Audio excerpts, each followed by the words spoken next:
कोई भी अर्थव्यवस्था होती है, जीडीपी होती है, उसके 4 कंपोनेंट होते हैं, उसकी कुर्सी के 4 पैर होते हैं।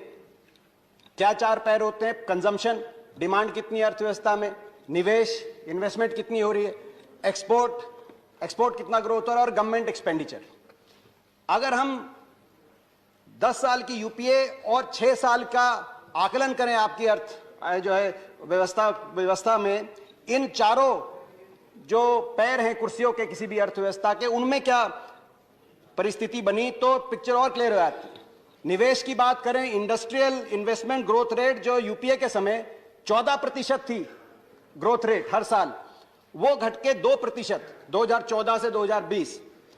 क्रेडिट एंड बैंक लोन, क्योंकि जब तक बैंक से क्रेडिट नहीं कोई लेगा तब तक अर्थव्यवस्था में निवेश कैसे करेगा। यूपीए के समय 13% ग्रोथ रेट थी हर साल, वो घट के 4% ग्रोथ रेट पे आ गई। ये इन्वेस्टमेंट की पिक्चर दिखाते हैं।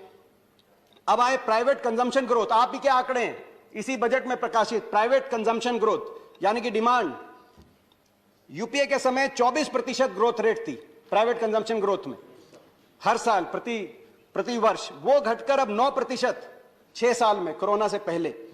कॉर्पोरेट सेल्स ग्रोथ रेट, ये भी एक आकलन का नजरिया है कि कितनी सेल्स हो रही है, खरीदारी हो रही है मार्केट में।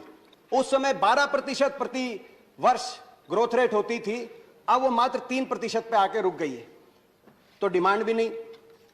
डिमांड के आगे आता है एक्सपोर्ट मेक इन इंडिया का नारा दिया गया, पूरी दुनिया के अंदर बड़ी बड़ी तस्वीरें मेक इन इंडिया की लगाई गई, मगर जो एक्सपोर्ट ग्रोथ रेट 10 साल 2004 से 14 तक 21% प्रति वर्ष वो ग्रोथ रेट थी एक्सपोर्ट्स में, वो अब कम होकर आज 6 साल में 2014 से 20 तक मात्र 3% पे आके ठहर गई।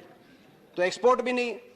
फिर बचा गवर्नमेंट एक्सपेंडिचर, उसमें भी यूपीए के तुलना में कम हुआ है, मगर जितनी ज्यादा तादाद में ये बाकी 3 पहलू अर्थव्यवस्था के लुढ़के हैं, गवर्नमेंट एक्सपेंडिचर को आपने फिर भी ग्रोथ रेट में तो 24% प्रति वर्ष से 16% प्रति वर्ष पे आ गई, मगर उतनी नहीं लुढ़की जितनी बाकी 3 पहलू लुढ़के।